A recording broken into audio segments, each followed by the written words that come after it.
Welcome to Captain America Crypto, coming to you with another recent update on the XRP, the $3 million worth of XRP that was stolen off a wallet.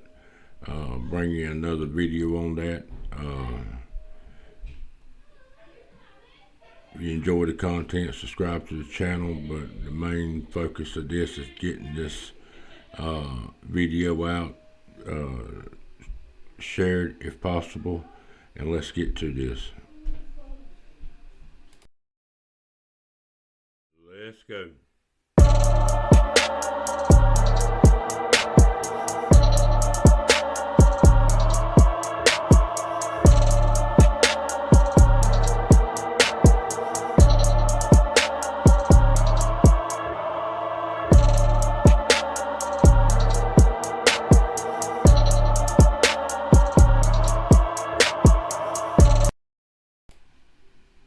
We're gonna get over here on the and I'm gonna start this video. Enjoy it. I'm gonna expand it and we're gonna start. Hi everyone, this is Brandon LaRoque coming to you from Raleigh, North Carolina on a beautiful 78-degree day.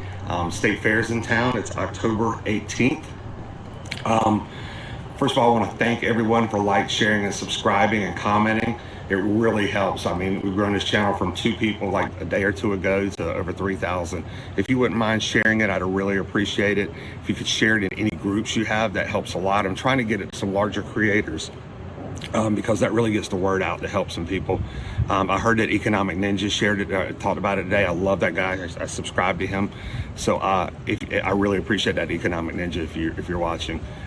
This is a big deal, and this is going to be interesting. It's going to be a lot longer video today, just to let you know, because I don't think this is something I should rush on, and it's all going to be about my crypto. And some people had emailed me and asked me if I would just do a video kind of explaining, because the first video everybody watched was right when it happened. That was on Wednesday morning. It happened at 4:30 in the morning. I think I recorded that video at 8 o'clock in the morning. I'd never done a YouTube video before. So I want to tell a little bit about how I got into crypto and how long I've been into it, so you can understand that I'm not just a noob. I mean, not as up to date on it as most people, but I'm not new. I got into crypto in 2017. It was kind of an accident. An emergency happened and I had to go down to Roatan, Honduras.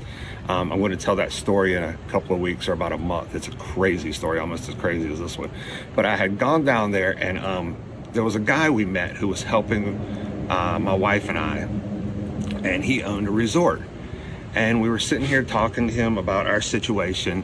And as I was sitting there talking to him, we were eating breakfast, and he was eating breakfast at the table. So I noticed he was looking at his computer, and he was like, "Whoa." And I was like, "Oh, I'm sorry." I said, "If we're interrupting you, you're doing us a favor. I don't want to interrupt you." He's like, No, I'm just checking out the Bitcoin price. I can't believe what's going on." I was like, I'd heard of Bitcoin. I didn't know what it was. I mean, this was in 27, in summer 2017, and I didn't know what Bitcoin was. I just heard about it, and I just said, "What's the price of Bitcoin, if you don't mind me asking?" And he said, "I just hit $3,000. I said, $3,000? That was like $3. I mean, I didn't know anything about this stuff. And we just talked for a couple minutes about it, and then we got back to our case, because that's what we were there for. I wasn't there to get into crypto. But when I came back from this emergency we had over there, I was at my bar, because we owned a bar in Raleigh, North Carolina for 21 years, for those of you guys who don't know. I was at my bar, and a liquor rep came in. This was like a day or 2 later after we got back. And he started talking about Bitcoin also. And I was like, "That's crazy, And he's like, "Yeah, we're at the ground floor of it, maybe even not even the ground floor, we're at the basement." And he and I started talking about it some, and I started investing in crypto. And man, back then, I didn't know what I was doing. I was actually buying crypto through a Bitcoin ATM machine, but not like the ones you see now. This one is even more sketch. It was literally like that wide, maybe about that wide. It was black, and it was probably about 4 foot tall. And I had to download some Bitcoin wallet. I didn't know what I was doing. I had to scan the QR code. I went to the mall. It's like we have a really big mall here in Raleigh. one of the last big ones that's left around. And I'd go in there, and it's right in the center of the mall, and I'd feed money into it. Like, I remember putting $3,000 into it and being like, and then I scanned my thing and the Bitcoin didn't come. I was like, what is going on? Why didn't it come? And, you know, like an hour later it showed up, maybe an hour and a half later, and I was flipping out. But I would go there every day and I'd buy some Bitcoin. Not every day, because what would happen was I was buying so much of it at the time that the machine would fill up. And like, there's days I'd drive all the way to the mall park, go in, and the machine would be, you know, out of order because it was so full of money. And it was crazy because, you know, people talk about how sketchy crypto is, and I think back then it was kind of, you know, there's sketchy people in everything. There's sketchy people in cash. There's sketchy people in credit. There's sketchy people in everything. But sometimes I would go and I'd have to wait to use that ATM machine, and there would be these young kids just feeding money into it. It was crazy. I always wondered if, you know, it was being used for like drug dealing or something at the time, and like they would sell their drugs and then feed the money in and then send a Bitcoin to somebody. I don't know that. It was weird. There were always a lot of really young kids there doing it, but probably not. That's just me speculating. But anyway, so since, and after that, I started learning about, you know, I got into Bitcoin for a while, and I remember watching it. I'd go up $1,000 a day. I was like, oh my God, this is nuts. I remember going from, you know, 3,000 all the way up to like 19,000, and I was just, I can't believe what's going on. I'd text my friends, I'd be like, it just went up $1,000. It just went up $2,000. It just went up $3,000. But anyway, after that, I started learning how to use the exchanges, and I used Binance at first. That's the biggest one. I mean, back then, Binance was the bomb. I know people are down on it right now, and we can't use it here in the U.S., but I mean, this wasn't Binance U.S., this was the other Binance. And back then, you used to have to buy Bitcoin. And if you wanted to get alt, you'd have to buy Bitcoin, then you'd have to transfer it to Binance, and then, or buy it on Binance, either one, and then you would have to, or Coinbase, and then you would have to buy your alt with Bitcoin. So you had to use Bitcoin and the altcoin, like Bitcoin XRP trading pairs. I didn't use anything like USD and stuff back then. At least most people I don't think did. I mean, I'm sure there's people that are not a lot more knowledgeable. That's the way I did it. That was the best way to say it. Anyway, so that's just to talk a little bit about how long I've been in it. I've been acquiring XRP since, you know, 2017, 2018. That was one of the first altcoins I got into. And I actually accumulated over 1.3 million XRP. But over the past year, when I retired, I held all through the lawsuit. I invested in Ripple on Link2, so I'm going through that process just like you guys are. I have quite a few shares in there. I have 2,340 shares of Ripple, and I'm having to deal with that crap too. But you know, this is my own fault. I mean, it's not my fault I didn't do it, but there's only two people I blame on this. I blame myself because, you know, I should have just been more careful. I should have spread it out on more wallets. You guys are right. I should have known better about, I guess, better about hot wallets and cold wallets. I always thought a hot wallet, this is just me being like just a regular guy, I thought a hot wallet was like when you went on and you download the Coinbase app. That, I thought that was a hot wallet. And I thought that a cold wallet was where I bought, like, for example, my EliPal, and it held all my seed phrases and held all my private keys and all that offline. But yeah, I could see it through the app. You know, I bought the EliPal because when I was buying a cold wallet, it was probably back in like 2019, 2020, somewhere around there. There was a big thing going around about how a lot of people's ledgers, they had bought them and they got hacked. I don't know if they bought them off Amazon or whatever. And by the way, I bought my EliPal straight from EliPal because a lot of people were commenting on that. So that's why I bought EliPal, because first of all, it was smaller. I figured there was a better chance people wouldn't be, I don't know if they could tell, but it'd be less of them looking to hack into a smaller cold wallet like that, rather than something large like Ledger. Clearly I was mistaken. So anyway, that's a little bit about how I got into crypto. And now I want to tell you what happened. And then I'm going to read you an email from EliPal. And then I'm going to ask you guys what you think happened. So, like I said, I've been in crypto. I've been accumulating XRP. I was down to 1,210,000. I've been selling some over the past year because that's what we live off of. It's our retirement. And when I closed my bar a little over a year ago, I mean, XRP was like 58 cents. Now it's, you know, it went as high as like 350. So I went up to like 4.5 million at one point.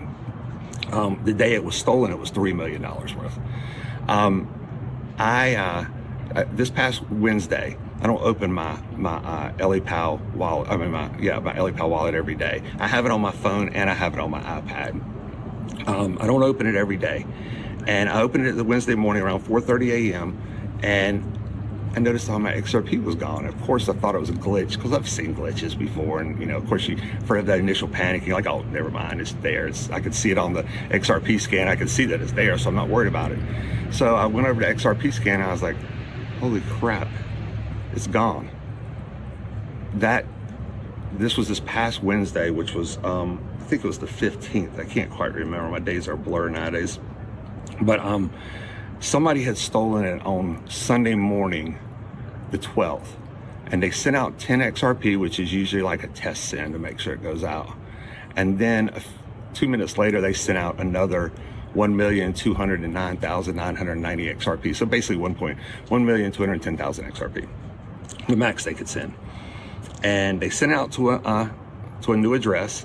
Then they spiderwebbed it out. I guess it's called peel scaling or layering or mixing. And what they do is they send it from that address to like 30 other addresses. Like they try to do it equally, like 40,000, 40,000, 40,000, then went out to like 38,000. And then from those addresses, they send it out to multiple other addresses. And they keep breaking it down and breaking it down and breaking it down. And it makes it extremely hard to trace. I mean, I can see my XRP right now. I can trace where it went to. They even have what's called a ST tag, a source tag, which I'd never seen before. They take this, sorry, my mouth's getting a little dry. They use a source tag, and I can't believe they do that, but I guess it's a way to figure out where they stole from or sent it from. I don't know. It's crazy. But I noticed when I was looking at these other wallets way down the chain, you can see other source tags. So clearly other people have been hit. There's no doubt about it. The first thing I did that morning when I found that this was gone was, of course, I panicked. I woke my wife up. We didn't sleep for like 2 days. I've lost at least 5 pounds. I haven't eaten probably 1,000 calories since Tuesday, which I guess that's good. I could use some weight loss. I know I will take care of myself. I'm sure everybody's going to say that. But we're in a much better place now. I'm in acceptance, and I know it's gone. I'm not giving up, but I'm one of these people that prepares for the worst, hopes for the best. So the first thing I did was I didn't know what to do. So I started Googling what to do, and it said to contact the FBI. This is 4:30 in the morning. So I look it up. Any number you call, first of all, sends you in a circle. And they all tell you to do the exact same thing, to file a claim on something called IC3. This is important for people who get their crypto to know. File this report. It's going to want your hashtag. That means that, the hash transaction, not hashtag, the hash transaction that it was sent from. That like it's kind of like the transaction code or your deposit code. They ask for your address that it went to, went to, all these different things. I have yet to hear from the FBI. That was Wednesday morning, October 15th. Today is December 8th. Then I emailed LEPAL in a panic. I called my local police. I called the SBI, which is our State Bureau of Investigation. Our local police do not have a cyber crimes unit. They know very little about crypto. They're very nice, very helpful, tried to be helpful, sent me to ICE3. Don't have any problem with law enforcement. They're doing what they can. I contacted the SBI, exact same thing, no cyber crimes unit. Didn't know what I was talking about, told me to contact IC3. I contacted all of my friends. A lot of them were extremely helpful. Thank you to all of them if you're watching. One of them used to, about 22 years ago when we first opened our bar, one of them worked the door for us, and he's now a police officer with the Raleigh Police Department. And he contacted me, and thank you so much if you're listening, by the way. He contacted me, and he said he just happened to have a guy he's working with right now who is connected with Homeland Security, and they're working on this exact same stuff and crypto scams where people are putting their money in Bitcoin ATMs and sending it overseas and stuff. And when I tell you about that Bitcoin ATM stuff I did, that was back in 2017, so it doesn't have anything to do with that. I got all my stuff from that, just to let you know. But so anyway, he got me in contact with a guy who's actually tasked with Homeland Security, and that guy called me right away, and he was awesome, by the way. If he's listening also, thank you. He immediately got on it, said he was going to work with his Homeland Security partner who was there, who's very knowledgeable about this kind of stuff. And they immediately started tracking the funds, and they contacted Binance to freeze the account that at least one of them, I don't know how many of them, I don't know what's in it. I don't know if they're in, you know, these other people's cold wallets and we can't get it back or what. But, you know, I've read all the comments, and I know that, you know, people are saying contact Ripple. It's not Ripple's responsibility. I know they don't own XRP. I mean, they own XRP, but they don't own all the XRP. We do, you know, and and I wish David Schwartz would see this. He's the only one I think who could help me. He would be my Superman. It's not his responsibility to do it. It's mine. This was all my responsibility. Oh, and by the way, while I'm speaking about that, I've heard a lot of people say in the past that scammers will go on your YouTube video and start requesting money, acting like they're you. I will never ask you for money, I promise. So do not send money to anybody. If they say they're me, do not send it to them. I don't want any GoFundMes, anything like that. I just want to get the word out to people, and you know, who knows, maybe I will get some back. I don't count on it. I don't think I will. But you know, this is my way of trying. This is my way of taking the lemons I was given and turning them into lemonade. So anyway, now I want to show you guys a couple of things. They're going to be a little bit hard to see. I sent a screenshot. I want to show you guys something. When I spoke to LAPAL, or not spoke to them, but emailed with them, they told me, they said, what wallet are you using? Are you using the hot wallet or the cold wallet? And then in parentheses beside hot wallet, it said orange background, cold wallet, blue background. When they sent me this email, my heart dropped in my stomach. I didn't know there was a hot wallet on it. I didn't know that. I mean, maybe I'm an idiot. Did you guys know this? If you use the LAPAL, did you know that it has a hot wallet also? That there's a hot wallet and a cold wallet? I mean, I thought that was the whole point. I thought that when I got my cold wallet, my seed phrases, that as long as they didn't get a hold of my seed phrases and my private keys, I was safe. I didn't know using the app could do that, and I'm going to explain to you what I think happened in a few minutes. So my heart dropped. So of course I looked at my phone. My phone has a blue background, which I'm going to show you. I took a screenshot of it, and I'm going to try to put it up here. I don't know if you guys can see that or not. See the blue background? That's the exact same one. I hope you guys can see that. All right, now I'm going to show you mine on my iPad, because I have LAPAL on my phone and I have it on my iPad. 1 second. This is my XRP wallet. The exact same thing. Orange background. Can you guys see that? That's my XRP wallet. One's orange. It's orange on my iPad. It's blue on my phone. Is that possible? I don't understand it. I mean, I don't understand it. The balances always showed the same amount on the blue one or the orange one. It didn't matter. Also, when I found this out about the hot wallet hack, yesterday I went on Reddit, and you can do the same thing.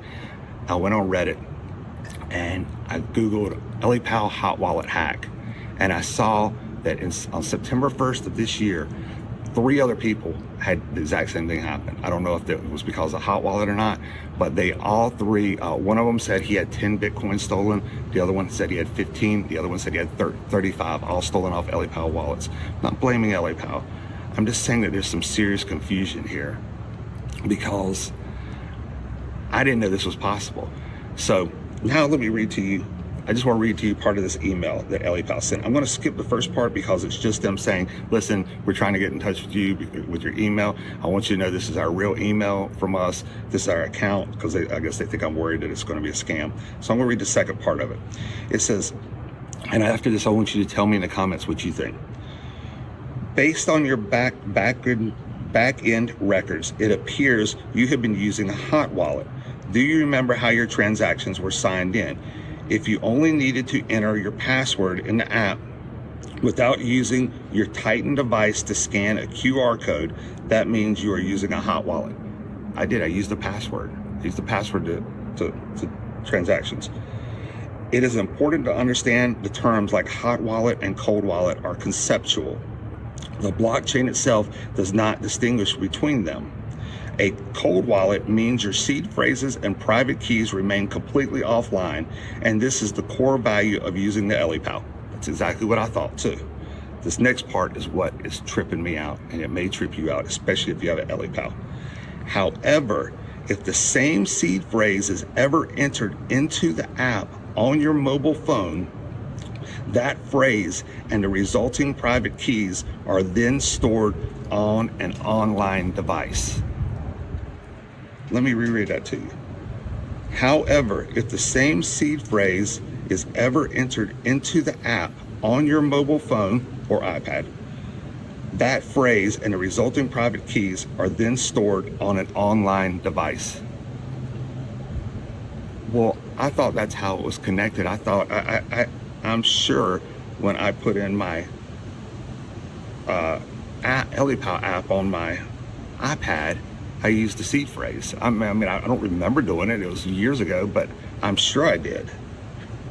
But I thought that was the point. Let me go on and finish this. This greatly reduces your wallet's security level. While your wallet has not changed, it has effectively become a hot wallet because your private keys are no longer kept offline. And read that again. It greatly reduces your wallet's security level. While your wallet has not changed, it has effectively become a hot wallet because your private keys are no longer kept offline. Then it goes on to say, we can discuss this further and help you understand the risk of what may happen in your case. So now my cold wallet has become a hot wallet. I didn't know that was possible. Without handing over my seed phrases or my private keys to someone or letting them look at them, I didn't know that. I mean, maybe I'm an idiot. I don't know. I mean, I probably am an idiot, but I didn't know that. I mean, I guarantee if I didn't know it, there's other people out there that didn't know it. So I just found that shocking. I still don't know, even though it was hot, I still don't know how they got it. I'm sure it was much easier, but I still don't know. I probably clicked on something. I don't remember clicking on it, but I mean, Jesus, like you guys, I get like 3 to 5 text messages a day saying your Coinbase account's been hacked. My mom, who doesn't have a Coinbase account, gets them. Everybody I know gets them.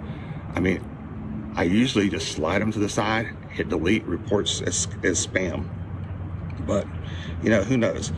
A couple other things I wanted to talk about was, do you guys know that, I'm not sure if you guys know who Chris Larson is, but it was him and David Schwartz and Jed McCaleb, I think, that created the XRP and XRP Ledger. And he also is a bigwig with Ripple. I don't know if I know he's not the CEO. I don't know if he's the chief operating officer or what. But did you know that back in April that he got hacked for $100 million worth of XRP? You can look it up. It was in April 2025. Just type in Chris Larson. And I mean, man, if a guy that smart and that rich knows what he's doing, that's pretty scary. Also, another thing I was thinking about was, you know, I've had so much trouble talking to anybody locally, like law enforcement, FBI and stuff. I was thinking about, you know, anytime a bank gets robbed in my area, I don't know what they get. When they get $10,000, $20,000, $25,000, every cop in town's on it. Every helicopter's flying all over the city. Every news channel's watching it and reporting it. I just had $3 million stolen from me, and I'm alone. And I want you to think about that, because I hope to God this never happens to you. But think about what are you gonna do? What are you gonna do if your crypto is stolen? Who are you gonna call? Because let me tell you what, the other thing I did when this first happened was I Googled all these different things what to do, and it's all these sites that say crypto recovery. I'm not saying they're all scams, but there's a lot of them that are scams. I mean, I started researching it, found a lot of people that were legitimate too, but a lot of them were just forensic trackers. They'll just track it down for you, and then they say they'll give it to your attorney and law enforcement. I can't afford an attorney.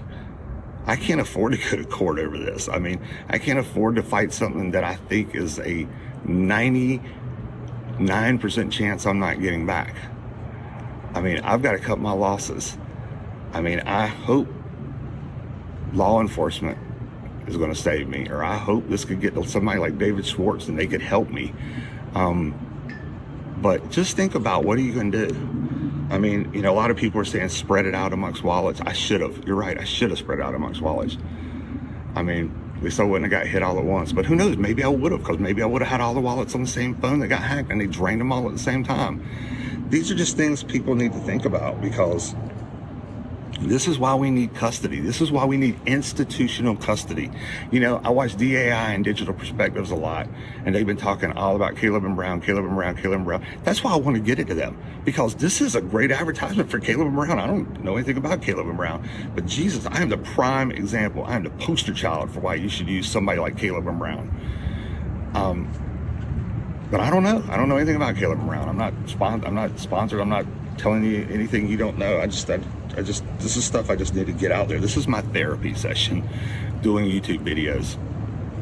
But a couple other things I want to talk to you guys about is I'm just looking through my notes here. The whole point. Oh, if you guys would mind, try to get this to James Rule XRP. James Rule, JAMESRULE XRP, because I know for a fact he has taught about using an LAPAL cold wallet. I think he'd be interested in this. And I've tried sending all these people messages. I'm not verified on X, so it won't let me send them direct messages. I try to tag them and stuff, but I'm having trouble. So if you guys could tag them, if you guys could share this video in groups, I would really, really appreciate it. Because getting the word out, and you know, like I said, the only thing I want to do is grow this subscriber base, not for money, but to get the word out. And it's not just about crypto, it's about everything that's going on in our world. I mean, we are in crazy times, and I think this is a crazy story. And I'm just looking to see if I missed anything. Oh, one last thing I do have in my notes that I meant to tell you about. One thing that they've got to do with crypto, they've got to get on this, and I'm sure it is going to happen. They've got to make it easier for people. They have got to make custodying digital assets, sending digital assets, they have got to make this easier. It is confusing people. People don't know what destination tags are. I didn't know what a source tag was. I still don't know what a source tag is. But everybody I talk to, all my friends, they all hold their stuff either on a hot wallet, like a Coinbase wallet, or the Binance wallet, or the Uphold wallet, and it's all on their phone, just like mine. And you're walking around with money like hanging out of your back pocket, you know? And it's confusing. It's confusing to me, and I've been in it for 8 years. I mean, every time I send crypto, I'm scared to death. Is it going to get there? I send a practice one first, small, then I send a large one. So, guys, thank you for watching. Thank you for sharing. Thank you for subscribing. Thank you for commenting. These things are the things that liking, sharing, subscribing, and commenting. These things are what spreads it out to more people. This is what gets it out to more people. If you can get it into groups, especially crypto groups, gold and silver groups, because let me tell you what, I wish I would just put all my money in metals. I'll put some of it in. Thank God it was my insurance policy, and today it's raining, so unfortunately I'm having to liquidate some at the worst possible time, right before it blows up. But it's the same thing with my digital assets. I feel like I just lost it all right before it blew up.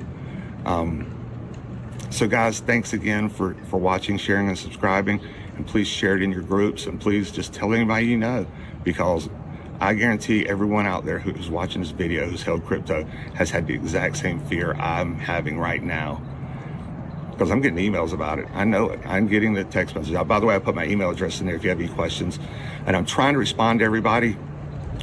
It's grown so fast, I'm having trouble keeping up. So if I haven't responded to you on YouTube or anything, please, please, please, thank you. I want you to know thank you. And please do not send anything to anybody. I will never ask you for money. Please do not do that. So guys, thanks again, and you guys have a wonderful weekend. I'm gonna try to do a video tomorrow. It probably won't be as much about crypto unless I have any new updates. Have a wonderful weekend, and I'll talk to you guys tomorrow. Bye.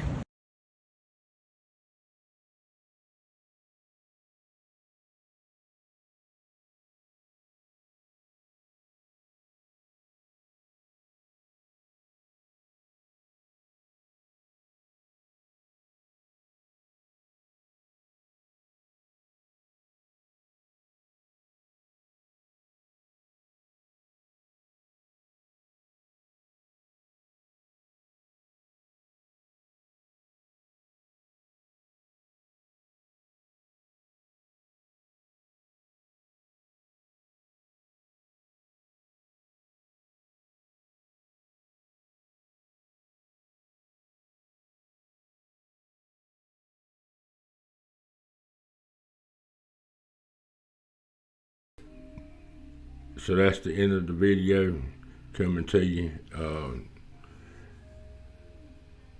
his update on Ellie Powell, what they sent him back in the email. Just wanting to come and share his story with you. I got one more video I'm gonna post after this one on the story, but as of right now, this afternoon, 1:50 p.m. It's the 10th month, the 19th day of 2025. He's still not recovered none of his XRP that was stolen. But I do feel like once it gets in the right hands, I'm not saying he'll get it all recovered back, but he should get the majority of it back. But like and subscribe to the channel, and we'll be back shortly with more updates, and God bless you.